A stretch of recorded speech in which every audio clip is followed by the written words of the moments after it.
अस्सलाम वालेकुम दोस्तों, मैं हूं साहिद मोहम्मद ताहिर और आप देख रहे हैं चैनल वीज़ा बेस। दोस्तों, यूके की हाई कोर्ट ने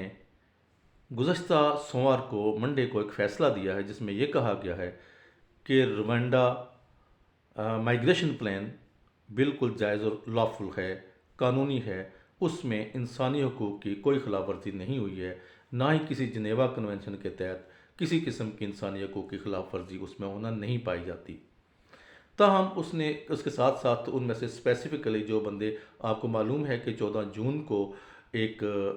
त्यारा जो था वो चार्टर किया जा रहा था और उसमें जो सियासी नागज़ीन कह लें या असाइलम सीकर्स थे उनको वहाँ भेजा जाना था। उसके लिए यूके ने पहले से वहाँ पर जो तमाम लवाजमात मुकम्मल किए हुए थे उन लोगों की रिहाइश के लिए जिनके केसेस जो हैं वो अंडर ट्रायल थे और वो ऐसे नागज़ीन थे या ऐसे असाइलम सीकर थे जो बोट्स के ज़रिए, कश्तियों के ज़रिए या चैनल टनल के ज़रिए यूके पहुँचे थे, जो किसी एयरपोर्ट के ज़रिए किसी एंट्री पॉइंट से नहीं पहुँचे थे बल्कि इस तरह से इलीगल मीन्स के तहत पहुँचे थे। तो उनके लिए जो गुज़श्ता होम सेक्रेटरी थी प्रीति पटेल, उनके दौर में यही हुआ कि इन लोगों को बसाया जाए कहीं दूसरे मुल्क में और वहाँ पर रवांडा को अच्छी खासी एक अमाउंट दी गई जिसके तहत वहाँ तमाम इंतज़ामात इन नागज़ीनों के रहने के मुकम्मल किए गए और उनका ट्रायल वहाँ रवांडा में होना था। लेकिन बहुत सारी इंसानी हकूक़ की तंजीमें और वो उसके अंदर पड़ गई और उन वो फ़्लाइट जो रेडी थी, तैयार थी, गुज़श्ता 14 जून 2022 की मैं बात कर रहा हूँ, तो उसको वहीं रुकवा लिया और ग्राउंड कर दिया गया उस फ़्लाइट को और ये केस जो था वो हाई कोर्ट में चला गया। तो इस टाइम हाई कोर्ट ने ये फ़ैसला दे दिया है कि जो रवांडा प्लान है वो बिल्कुल लॉफुल है, लीगल है, उसमें किसी किस्म की कोई भी गैर कानूनी बात नहीं, कोई इंसानी हकूक़ की खिलाफ वर्जी नहीं है। चूँकि आप जानते हो कि दीगर बहुत सारे ममालिक हैं जिनमें मैं से वाज़ह तौर पर ऑस्ट्रेलिया की मिसाल दे सकता हूँ कि ऑस्ट्रेलिया भी जो बोट के ज़रिए वहाँ बंदे आते हैं उनको बाहर ज़ाहिर में कहीं बसाता है, वो ऑस्ट्रेलिया की हदूद में या ऑस्ट्रेलिया के अंदर दाखिल नहीं होने देता मेनलैंड में। तो इस तरह से यही पॉलिसी जो है ये अपनाई है यूके ने और इस पॉलिसी को यूके की हाई कोर्ट ने बिल्कुल जायज़ और लीगल करार दे दिया है। इस फैसले से एक तरफ तो हमारे जो असाइलम सीकर्स हैं उनमें तशवीश की लहर दौड़ गई है और दूसरी तरफ जो लोग, जो अदारे इस पर काम कर रहे थे उन लोगों को रोकने के लिए, उनको बचाने के लिए, वो अदारे सख्त मायूसी का शिकार हो गए हैं। लेकिन वो कहते हैं कि हम इस केस को नेक्स्ट मंथ जो है ना वो लेके जाएंगे इसमें सुप्रीम कोर्ट में और ये जो असाइलम सीकर्स हैं जो इस वक्त परेशान हो गए हैं उन्हें परेशान होने की ज़रूरत नहीं। वो कहते हैं ना कि अभी इश्क कई इम्तहान और भी हैं, अभी तो ये चैलेंज होगा सुप्रीम कोर्ट में केस, यूके की सुप्रीम कोर्ट में, और अगर खुदा न खास्ता वहाँ से भी ये फैसला तब्दील नहीं होता है तो फिर ये फैसला चला जाएगा ये केस यूरोपियन यूनियन की अदालत में। तो साथ साथ मैं ये बताता चलूँ कि जब ये केस रिफ्यूज़ हुआ है या ये समझ लें कि ये जो फैसला आया है जो लास्ट जो मंडे को आया है हाई कोर्ट का, उस पर बहुत सारे हुकूमती लोग तो शादियाँ ने बजाते हैं कि ठीक है जी हम तो इसको डिफेंड करेंगे और हम इससे आगे जाएंगे, लेकिन जो अपोनेंट पार्टीज़ हैं वो कह रही हैं जी कि हम इनको लेकर अगली अदालतों में जाएंगे और हम इसके हक़ में फ़ैसला लेकर रहेंगे।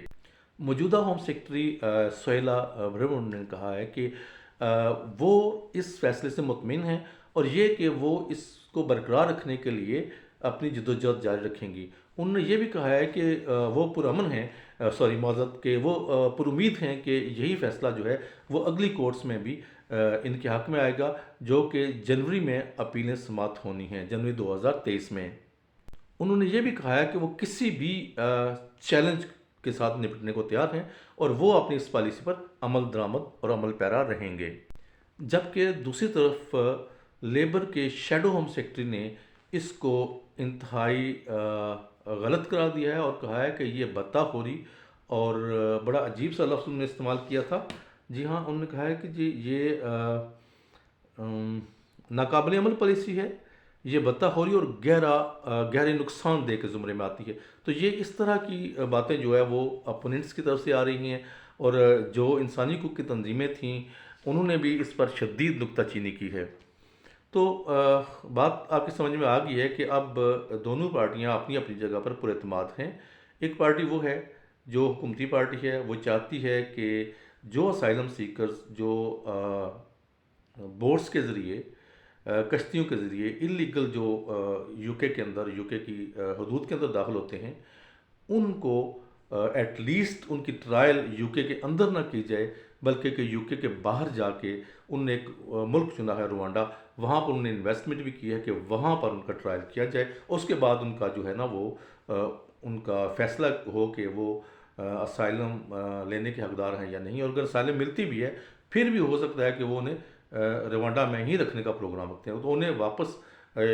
یو کے میں یا یونائٹڈ کنگڈم میں لانے کا ان کا کوئی پروگرام بھی نہیں لگ رہا۔ ایک تو یہ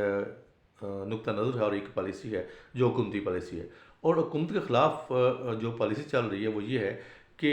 سب سے پہلے تو آپ دیکھیں کہ روانڈا خود کتنا سیف کنٹری ہے۔ روانڈا خود جو ہے اس میں کرائم بہت زیادہ ہے، اور ایسے ملک میں جو بندہ جنگ سے بھاگ کے آیا ہے، جو بندہ وار زون سے نکل کے آیا ہے، جو بندہ اپنا سب کچھ لٹا کے ایک پناہ لینے کے لیے ایک ملک کی طرف دیکھتا ہے، ایک یورپ کی طرف آتا ہے یا یونائٹڈ کنگڈم میں پہنچتا ہے، تو وہ بندہ جس کو اپنے ملک میں وار کا سامنا ہے یا ڈسکریمنیشن کا سامنا ہے، یا جو بھی اس کے خلاف کیسز ہیں، یا پھر اسے فیئر آف لائف ہے، تو اگر وہ چیزیں وہاں پر ہیں تو آپ اسے اٹھا کر یہاں اسے محفوظ کرنے کے بجائے آپ اسے ایسے ملک میں بھیج رہے ہیں جو خود اتنا سیف کنٹری نہیں ہے، آپ اسے روانڈا بھیج رہے ہیں۔ یہ بالکل نامناسب اور انسانی حقوق کی خلاف ورزی ہے۔ بیسیکلی اگر دیکھا جائے تو کچھ چیزیں ایسی بھی آتی ہیں جو بیہائنڈ دا سین چل رہی ہوتی ہیں، فرنٹ میں کوئی اور چیز چل رہی ہوتی ہے اور بیہائنڈ دا سین کچھ اور چل رہا ہوتا ہے۔ میری ذاتی رائے کے مطابق اگر یو کے میں سپریم کورٹ بھی یہ فیصلہ برقرار رکھتی ہے تو یورپین یونین جو ہے وہ کسی صورت میں اس فیصلے کو برقرار نہیں رکھے گی، اور یہ فیصلہ وہ ٹرن اوور کر دے گی، کیونکہ یو کے تو ظاہر ہے اس پہ مائگریشن کا مائگرینٹس کا دباؤ ہے، اور یو کے یورپین یونین سے بھی آپ کو پتہ ہے کہ نکلا ہوا ہے۔ تو اس ایسی صورت میں اگر ہم سیاسی حوالے سے دیکھتے ہیں تو مجھے یہ نظر آ رہا ہے کہ اگر جو سپریم کورٹ ہے زیادہ گہرائی میں نہیں، مجھے پتہ ہے کہ جب یہ جنوری میں کیسز چلیں گے تو اس کے جو پہلو تشنا رہ گئے ہیں، جن پہلوؤں پر ڈیبیٹ نہیں ہوئی ہے، جن پہلوؤں پر بحث نہیں ہوئی ہے، جو نقطے جو تھے پیچیدہ رہ گئے تھے، اور یہ لگتا ہے مجھے کہ اجرت میں فیصلہ آیا ہے، میں غلط ہو سکتا ہوں لیکن یہ لگتا ہے کہ اجرت میں فیصلہ ہے، اس کے بعد جو سپریم کورٹ ہے وہ اپنا بہتر فیصلہ دے گی۔ لیکن اگر فرض کر لیتے ہیں ہم کہ سپریم کورٹ یہ فیصلہ نہیں دیتی ہے تو پھر یورپین یونین کبھی بھی جو ہے یہ فیصلہ برقرار نہیں رکھے گی۔ یہ میری رائے ہے۔ امید ہے کہ آپ کو آج کی یہ انفارمیشن پسند آئی ہوگی۔ تھینک یو سو مچ۔ اللہ نگہبان۔